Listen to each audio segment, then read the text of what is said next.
Kita sebenarnya memperhatikan selama ini kasus Ibu Advokat Kumalasari yang meragukan soal status keadvokatannya di profesi ini. Nah, karena semakin kisruh dan sudah mulai menyentil di organisasi kami, pertanggal 25 Juli 2019 kami sudah keluarkan siaran pers sebenarnya.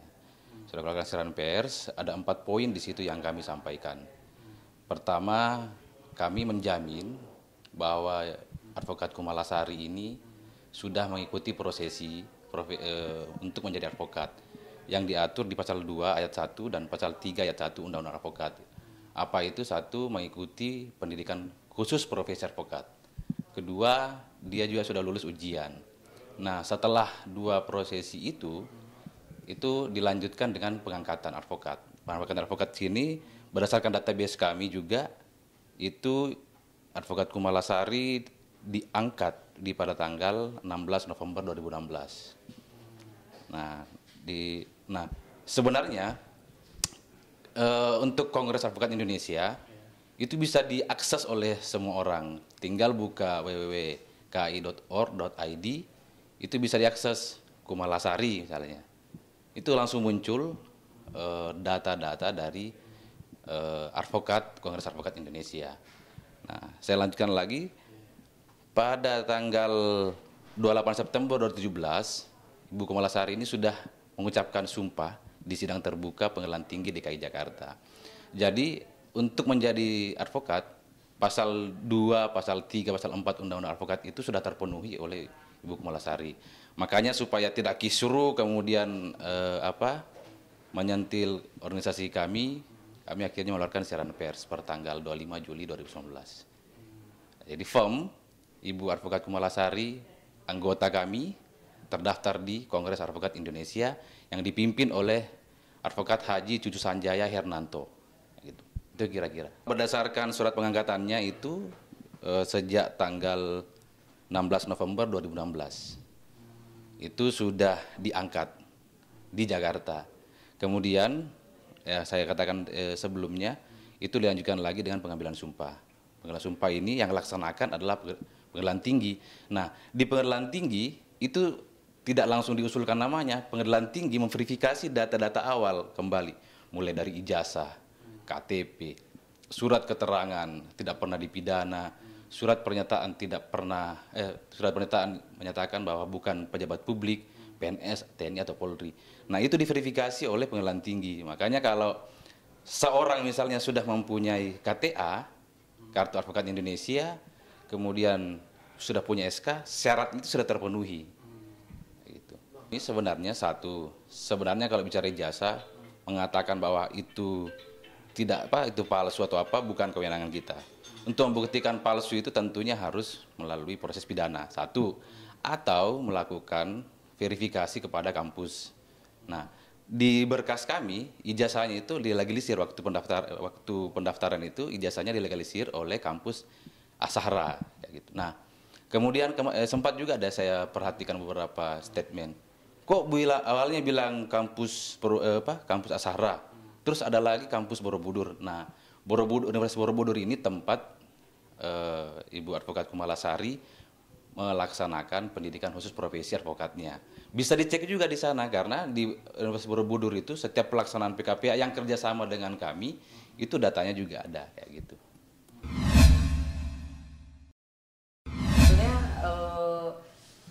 sangat menyayangkan oleh pemberitaan, ya kan, karena dalam saat sekarang ini kan sebetulnya kan aku lagi banyak ditimpa masalah, tapi kok pemberitaannya malah menyudutkan, ya kan, dari ijazah sampai organisasi. Nah, akhirnya ya alhamdulillah ketika kita menjalani sebuah kebenaran pasti akan terungkap ya kebenaran itu sendiri gitu.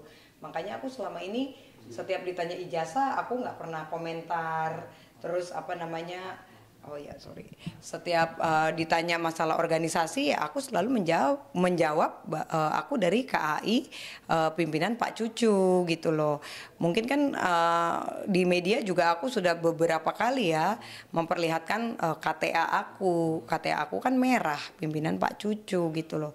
Cuman kan kemarin ada berita simpang siur sampai wah akhirnya kan dibilang terancam bui lah karena apa namanya sebagai advokat palsu. Nah inilah akhirnya aku langsung dari pihak DPP juga memberikan keterangan pers gitu.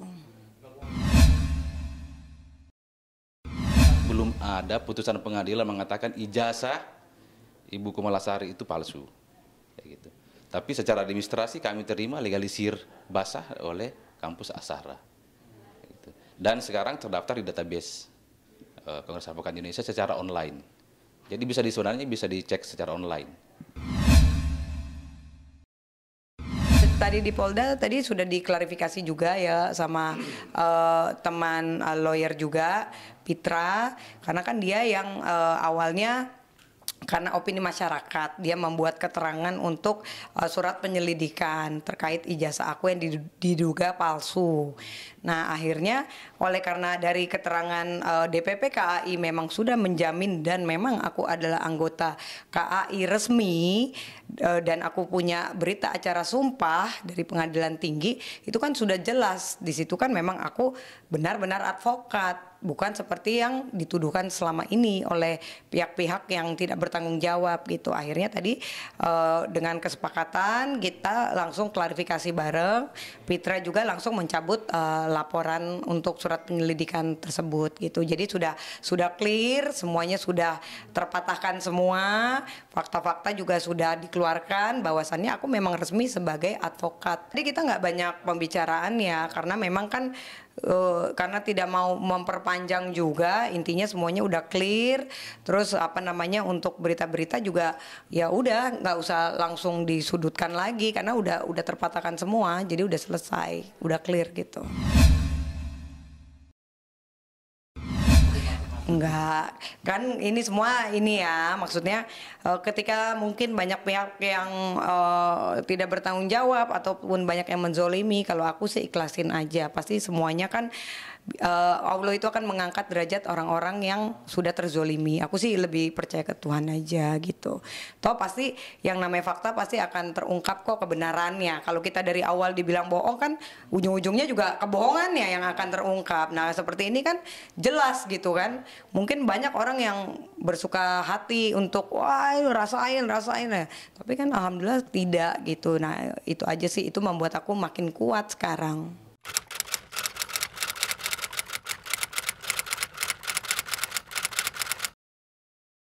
Jadi jangan lupa untuk subscribe Cumi Cumi. Ditekan ya tombol lonceng merahnya.